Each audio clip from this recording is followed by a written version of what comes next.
माय माऊली विचारमंथन संस्कृतीचे करू जतन अलका रत्नामाई त्रिवेणीची देखे नवलाई.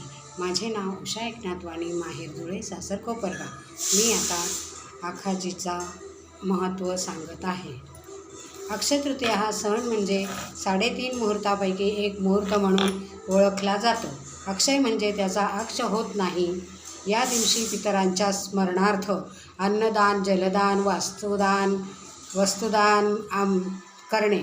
आमराईत आपलेल्या कैऱ्याच्या सुगंधाने वातावरण उल्हासदायक बनवले असते.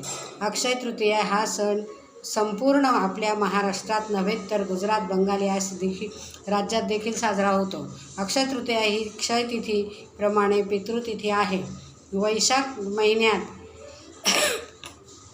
शुद्ध पक्षाच्या 3ऱ्या दिवशी होणारा हा सण विशेष करून घरातील शुभकार्य, वास्तुशांती, गृहशांती इत्यादी उत्तम महत्त्वाचा असतो. बुधवार आणि रोहिणी नक्षत्राच्या दिवशी येईल त्यास पुण्यकारक तिथी मानले जाते.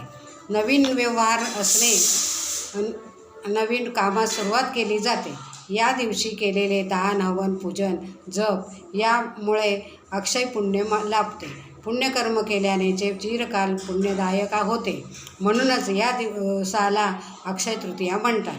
श्रीकृष्णाने सांगितले की या दिवशी दान, होम, हवन, पाहुती देवाच्या नावाने केले तर ते सदा अक्षय राहते. या दिवशी श्राद्ध करतात. देवाच्या परलोकात गेलेल्या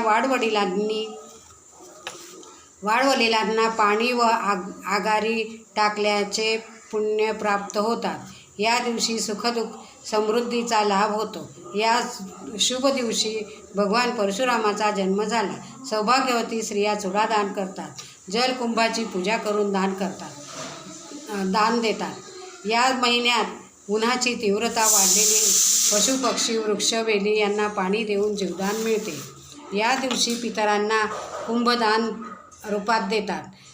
पितरांचा सण असल्याने दुपारी 12 वाजता नैवेद्य देऊन आगारी टाकतात.